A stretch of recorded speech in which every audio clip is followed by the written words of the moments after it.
الحمد لله ثم الحمد لله. الحمد لله تعالى نحمده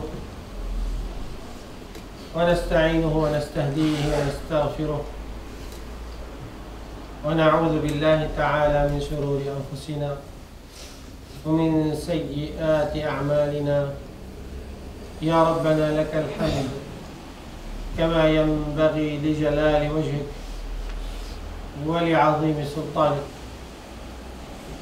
سبحانك لا إله إلا أنت الله وحدك لا شريك لك، إله فرد صمد لا رب سواه ولا معبود سواه. وأشهد أن محمدا عبده ورسوله وصفيه وخليله، أرسله رحمة للعالمين وهدى وبشرى للمحسنين، فبلغ الرسالة وأدى الأمانة ونصح الأمة وجاهد في الله حق جهاده حتى أتاه اليقين من الله تعالى. وصل اللهم عليه وعلى آله وأصحابه ومن اهتدى بهديه واتبع سنته واقتفى أثره بإحسان إلى يوم الدين. أما بعد، قد روى الإمام مسلم في صحيحه عن رسول الله صلى الله عليه وسلم أنه قال: قال الله تعالى: يا عبادي إني حرمت الظلم على نفسي وجعلته بينكم محرما فلا تظالموا. It's been narrated in Sahih Muslim that the Prophet sallallahu alaihi wasallam said, Allah the Almighty says, O my servants, I have prohibited oppression for myself and made it prohibited amongst you. So do not oppress one another. And if we were to look at the verses of the Quran, there are plenty of verses, countless verses, talking about dhulm, oppression.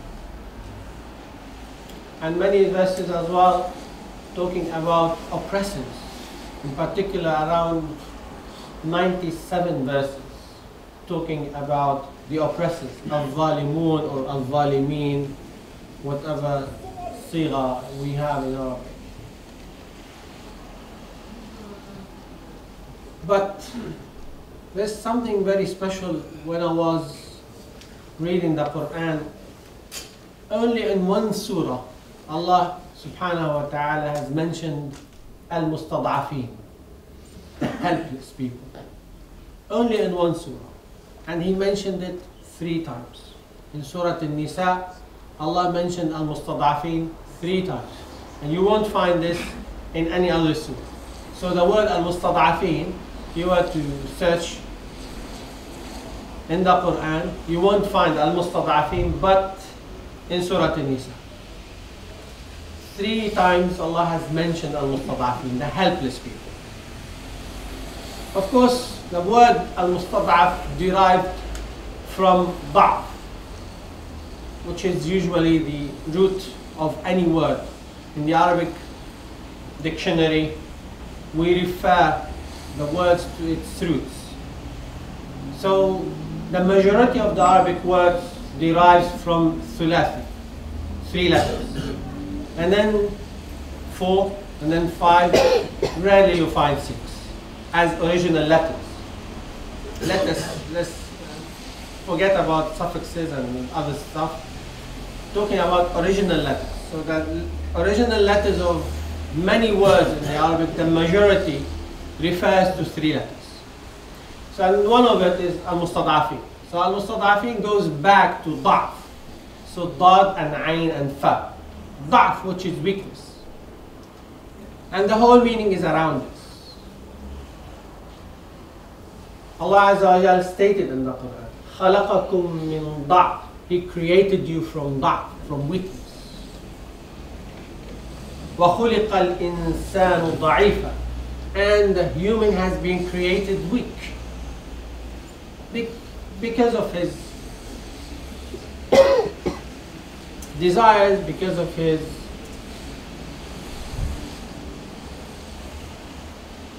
hawa, what he likes, and so on.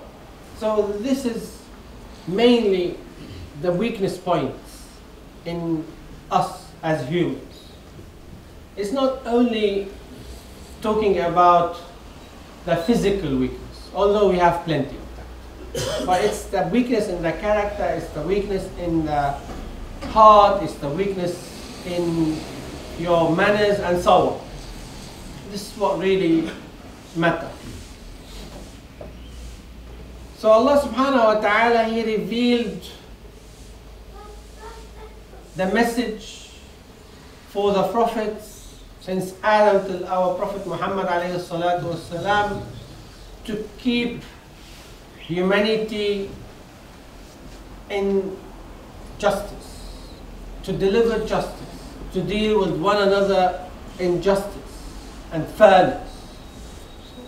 So the moment people go beyond justice, go to oppression, go to transgression, ta'addi or zulm, then we have a punishment on that. For certain in the akhirah, in the hereafter, but more likely as well, we might see it in this very world, this very punishment. إِنَّ السَّبِيلُ عَلَى الَّذِينَ يَظْلِمُونَ النَّاسِ وَيَبْغُونَ فِي الْأَرْضِ بِغَيْرِ الْحَقِّ فَلَهُمْ عَذَابٌ أَلِيمٌ. So the blame lies on those who are oppressing others and transgressing in the land without any right. For them, they will have a severe punishment. Then the scholars divided zulm into three categories. So oppression is divided mainly into three categories.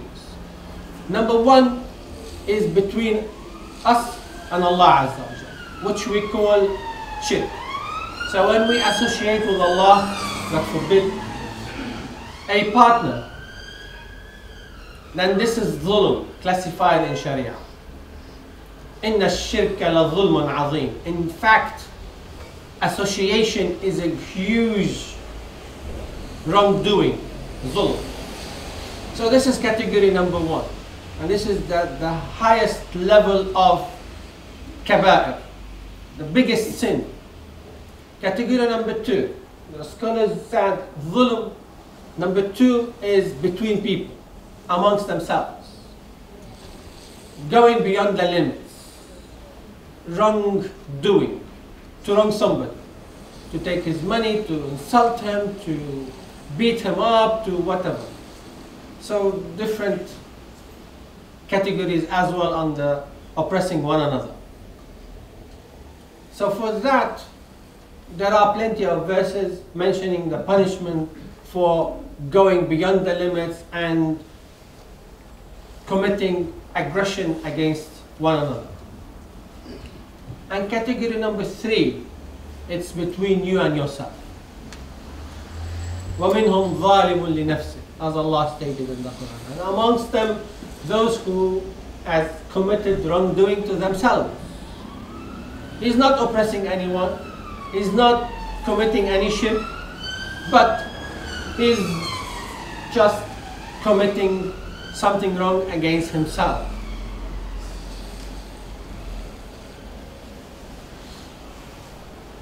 So our category today is category number two, oppression amongst people. And this is why Allah Azza wa Jal made it forbidden, because it goes beyond justice. Allah Azza wa Jal wants people to stick to justice and fairness and deal with one another in justice and fairness. What happens if we are not listening? Then corruption will happen. Punishment is waiting for those who are oppressing one another, for certain in the akhirah, and they might see it in the dunya. And the Prophet ﷺ, as in the hadith, اتقوا دعوة المظلوم فإنها ليس بينها وبين الله حجاب. Beware of the supplication of the oppressed, There is no veil between it and Allah Azza wa Jalla. Even if that person was disbeliever, if he was oppressed and he was to supplicate and he was to ask, then Allah will respond to him or to her. And in the other hadith, Allah has promised to respond to the supplication of those who are oppressed. وَعِزَّتِي وَجَلَالِي لَأَنصُرَنَّكِ وَلَوْ بَعْدَ حِينٍ. By my might and majesty, I will respond even if it takes some time. So Allah will respond to those who are oppressed. And unfortunately, oppression is all over the place. We don't just read about it in history, we don't just read about it in Quran or in the Hadith. We unfortunately, we have witnessed this oppression all over the place. And the latest, let alone the Arab world, the latest in Myanmar. The last 2 weeks, 126,000 fled the country. UN, they say, every day we are expecting around 15,000 to leave their houses on a daily basis. And why that? No justification, but because they are Muslims. And it takes us back to the story which the Quran mentioned about those who's been flung into the ditch, Ashab al-Ukhdud, because of their faith, because of their belief. So unfortunately, we've seen this as well in our own eyes, and we can't see anymore.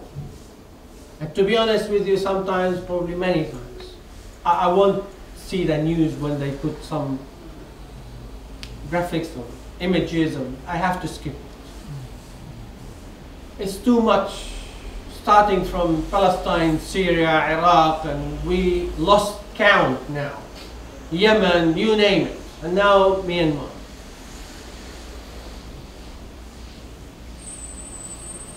So Allah Azza wa Jalla is saying in the hadith, إِنِّي حَرَّمْتُ الظُّلْمَ عَلَى نَفْسِي. I have forbidden oppression for myself and have made it forbidden amongst you. فَلَا تَظَالَمُ. Do not oppress one another. We are not listening. We do not want to listen. So what will happen? You will create a new breed of hatred. You will create a new breed of terrorism. And probably we've had this discussion many times. We are fighting terrorism. We try our best to defeat terrorism and so on. You'll fight it the right way, otherwise you'll create a new breed of terrorists. New breed of terrorism. When you fight terrorism with terrorism, it's not the solution. You fight terrorism with justice, with fairness. I'm not saying be weak and let them take the advantage of that. No one said this. But it's not a justification to just massacre people, ethnic cleansing and what have you, under the name of, those people are terrorists and supporting some terror groups, I don't know what. I can't understand this. I can't buy into this. Those are weak people, helpless, as Allah stated in the Quran. Mustad'afin, helpless. And the unique thing, as I've mentioned earlier, in that very surah, Surah An-Nisa, the only surah in the Quran which has been named after An-Nisa, woman. the main topic of the surah is about women. And when you read deeply into the surah, you see three categories under that. Women, the main category in that very surah. The second category, the orphans. The third category, the helpless. So the whole surah is about those who are helpless. يستفتونك في النساء قل الله يفتيكم فيهن. They ask you concerning the ruling of women. Allah didn't say, tell them, O Muhammad, this is the ruling. Allah did say, Allah will tell you about the ruling. So He Himself is delivering the ruling. He didn't even give the ruling to the Prophet to deliver. He said, قُلِ اللَّهُ يُفْتِيكُمْ. Allah is doing the fatwa for you on that. Why? Because it's a very important topic. They are very vulnerable. Plenty of abuse has been made against women since long time in history till today. And because their structure, their nature is fragile, nice, weak. So those who are taking advantage of that structure, Allah Azza wa Jalla is telling them this is dhulm. On the very same category as well, you have the orphans. Allah Azza wa Jalla was very precise in defending the orphans. And both of them are classified under al-mustad'afin, the helpless. So if we learn something from that, we learn that Allah Azza wa Jalla is always supporting those who are helpless, those who are oppressed, those who are weak. It doesn't matter which side they are on. As long as they are oppressed and weak, we have to support them. And the Prophet ﷺ, he said, "Unsur akhaka zaliman aw mazluman." Support your brother, whether he is an oppressor or oppressed. They said, "Ya Rasulullah, we understand if he is oppressed, how to support him. But how come we support him if he's an oppressor?" And he said, sallallahu alayhi wa sallam, to stop him. This is how you support your brother. When he's committing oppression, the way you support him is to stop him. So we have to understand that whatever the situation is, we need always to look after the helpless amongst us. Whether it's in our community or outside our community, whether they are on our side or against us, doesn't matter. As long as it's delivering justice and fairness, we should support those who are helpless, those who are weak, those who are oppressed. Until justice is made, until fairness is delivered, then we can't stay on the side. We can't be spectators. So our duty towards our brothers and sisters in Myanmar is to support as much as we can. Of course, it goes without saying our supplications, our dua all the way through. That's fine. It's given. It's a given. We are not discussing this. But we can do more than that. Write to your MP. Sign one of these petitions which we have online regarding Myanmar and people of Myanmar. Number 3, financial support. They are desperate. as I told you, just the last 2 weeks, we have 126,000 left, and every day we have 15,000 just fleeing the villages. So the minimum we can do just to support as much as we could.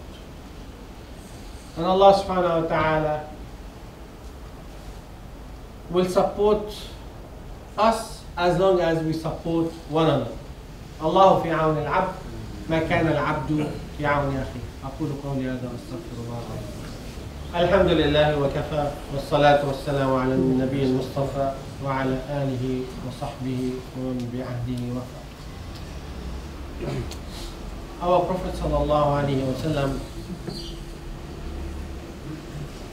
he was always supporting those who are weak, always supporting those who are oppressed and helpless in the community. And even he dedicated a special share in zakah for this category. Amongst them fuqara, poor people, amongst them al-masakin, and so on. So it's under this category. And those who left their houses, they have nothing. So you can pay your zakat for this category. And it is, of course, one of the categories of zakat.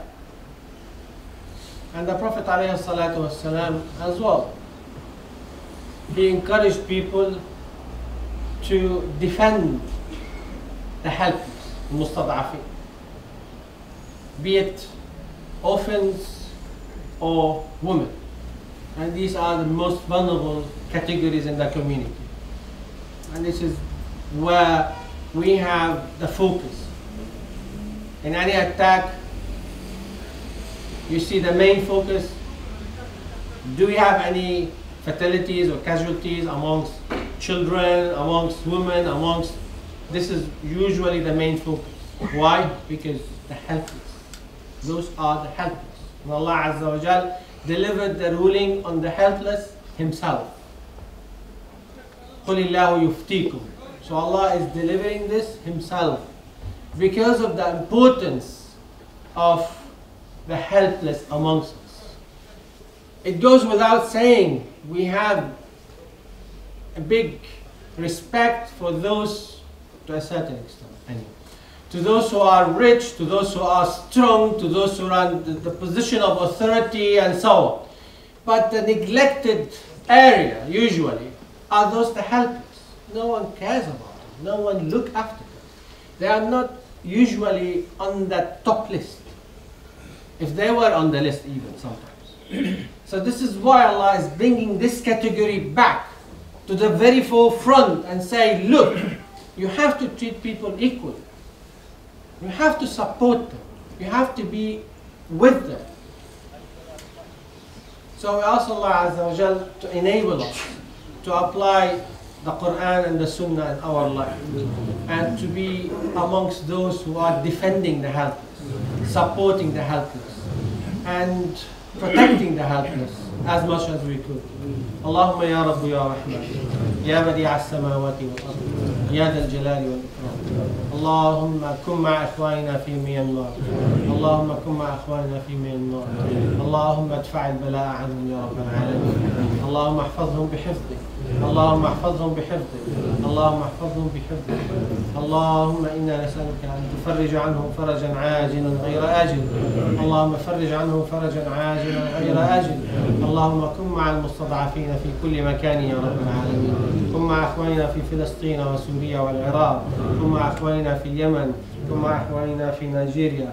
كن مع أخواننا في ليبيا. كن مع أخواننا في أفغانستان وباكستان وحيثما كان ظلم وقهر يا الله.